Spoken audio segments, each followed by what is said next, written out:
안녕하세요. 구독자 여러분, 가족보다 더 가까운 설린TV 김상수 변호사입니다. 최근에 제가 안타까운 소식을 하나 들었는데요. 사채로 몇십만 원을 빌린 젊은 부인이 그 이자에 이자를 더하다 보니까 1,000만 원을 넘게 갚게 되었고, 그 채무 독촉을 버티지 못해 안타까운 선택을 했다는 얘기를 들었습니다. 그리고 제가 최근에 상담한 사례에서도 백화점 매니저를 오랫동안 하신 분인데, 경기가 좋을 때는 사모님의 카드를 위탁을 받아서 대신 결제를 하고 각종 혜택을 주었는데, 경기가 안 좋아지면서 카드 연체가 되었고 사모님 앞으로 연체된 사실이 알려지자 독촉을 하기 시작했고, 그 매니저분이 혼자 사는 원룸에서 또 안타까운 선택을 하려고 하던 것을 가까스로 맡게 되었고, 그분이 어떻게 할지 상담을 오신 사례가 있었습니다. 이처럼 채무에 몰리신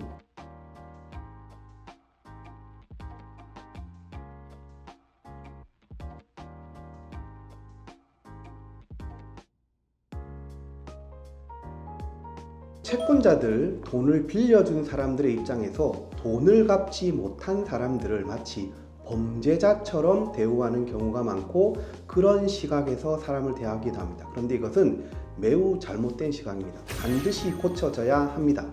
그래서 설린TV는 이러한 채무자들을 보호하는 편이 되도록 하겠습니다. 개인회생은 왜 할까요? 개인회생의 배경, 그리고 개인회생은 어떤 사람이 신청할 수 있나요? 개인회생의 신청 자격. 자, 그럼 개인회생을 하면 어떤 절차를 거치게 되나요? 개인회생의 절차. 그리고 마지막 제일 중요한 것이죠. 개인회생을 한다면 그러면 얼마를 변제해야 되나요? 개인회생에 있어서 변제금입니다. 개인회생은 기본적으로 자신의 채무가 재산보다 많은 사람, 즉 채무 초과의 상태에 있는 사람이 신청할 수가 있습니다. 자신의 소득에서 생계비를 공제한 금액을 3년간 나누어서 변제를 하고, 그래도 못 갚은 돈은 면책 끝이라고 시켜주는 것이 개인회생 제도입니다. 3년 내지 5년 동안 변제하는 금액은 어떤 원칙으로, 어떤 기준으로 산정이 되는지 한번 알려드리도록 하겠습니다. 개인회생 변제금 산정에 있어서 제일 첫 번째 원칙은 가용소득 전부 제공의 원칙입니다. 자신의 생계비에서, 자신의 소득에서 생계비를 공제한 나머지 돈은 모두 변제해라. 그리고 청산가치 보장의 원칙입니다. 파산을 할 때 청산을 하게 되는데 최소한 파산을 할 때보다는 변제를 더 많이 해야 된다는 원칙입니다. 공평의 원칙, 세금 우선 변제권이 있는 채권은 먼저 갚아야 된다 라는 원칙이죠. 네 번째는 수행 가능성의 원칙. 최저생계비가 너무 낮으면 수행이 안 되기 때문에 최저생계비는 일정 금액 이상 보장되어야 한다는 원칙입니다. 자, 그런데 이 원칙 중에서 실제 개인회생을 신청하시는 분들이 제일 문제가 되는 것은 가용소득 전부 제공의 원칙, 그리고 청산가치 보장의 원칙입니다. 여기에 따라서 변제금이 얼마가 되는지가 정해지기 때문이죠.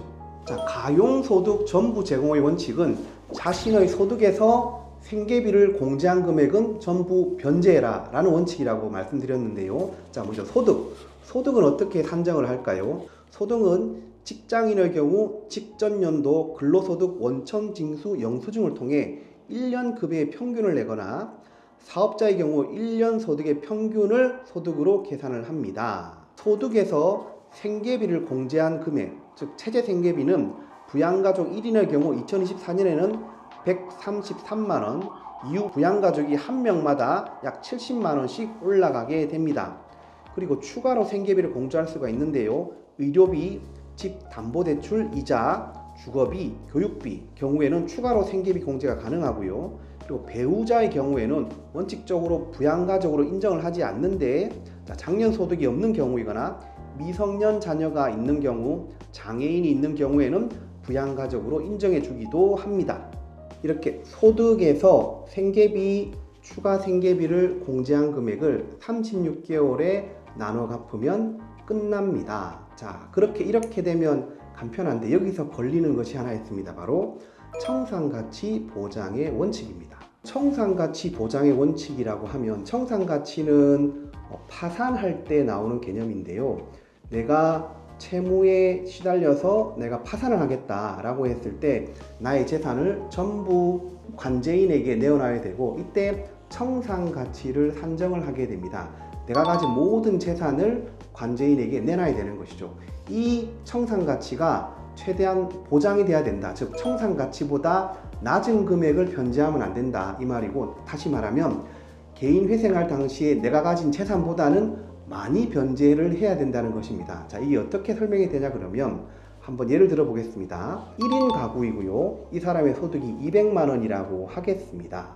본인의 빚이 1억이 있는데 이 사람이 1인 최저생계비로 하면 133만 원, 그러면 월 200의 소득에서 67만 원을 갚으면 3년 동안 갚으면 됩니다. 자, 그러면 67만 원을 36개월을 갚으면 어떻게 되냐? 계산이 어려운데 제가 계산을 해보니까 1412만 원입니다. 그러면 빚이 1억인데 2412만 원을 3년에 걸쳐서 갚으면 끝나냐? 끝나야 원칙이죠. 그런데 여기서 뭐가 걸리냐 그러면 청산가치 보장의 원칙이라는 것이 있습니다.